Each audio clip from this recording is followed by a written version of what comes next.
भाई जी ने ऐसे चश्मा करके ऐसे देखा, राधा बाबा बगल में बैठे और कहा जब श्री कृष्ण बन जाओगे तब श्री कृष्ण की प्राप्ति होगी।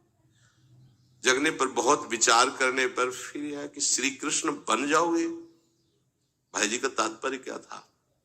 तब समझ में आ गया। मन कृष्णाकार, बुद्धि कृष्णाकार, चित्त कृष्णाकार, अहम कृष्णाकार, तब कृष्ण साक्षात्कार हो गया।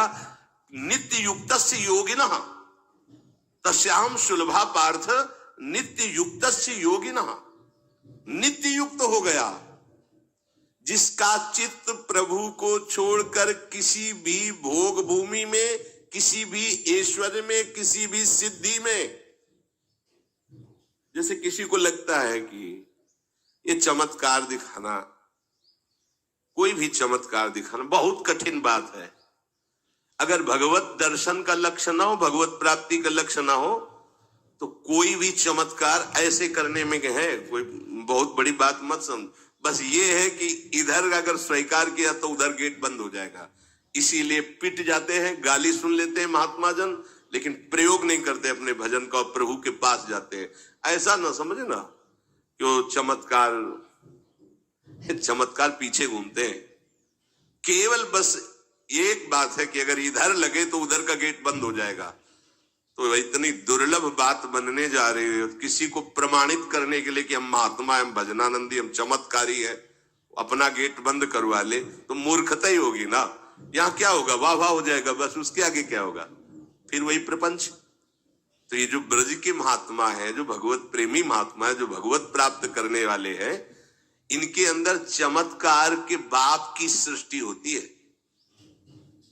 ये चमत्कार बहुत ऊपर होते हैं। ये नहीं सोचना चाहिए कि इनमें भजन होता तो उसने 2 थप्पड़ मारे भस्म कर देते। भजन का जानते हो, भजनानंदी का 2 थप्पड़ मारा है, तुम्हें निश्चित भगवान की प्राप्ति हो, तुम्हारा कभी अमंगल न हो, भगवान तुम्हारे परिवार को भी सुखी रहे और तुम आजीवन स्वस्थ रहकर पवित्र बुद्धि के द्वारा भगवान को प्राप्त। ये महात्माओं का बल होता है। महात्माओं के बल थोड़ी होता है किसी ने गाली दिया, मार दिया, जा भस्म हो जा। ये भस्मासुर थोड़ी होते महात्मा है, भाई भस्म कर दिया, नष्ट नहीं। साधुते हो न कारज, तब भगवान उनके अधीन होते हैं।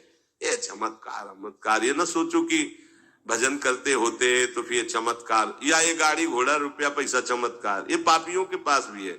ये तो प्रारब्ध का खेल है, प्रारब्ध बदला, ऐसे से ऐसे हो गया, इनका कोई महत्व नहीं है। महत्व है नित्य युक्तस्य योगिनः। तुम्हारा चित्त निरंतर आराध्य देव में युक्त है कि नहीं? किसी भी ऐश्वर्य, किसी भी भूमि, किसी भी पद का कोई भी संबंध, आश्रय, चिंतन नहीं। ये हुआ आनंद चेता।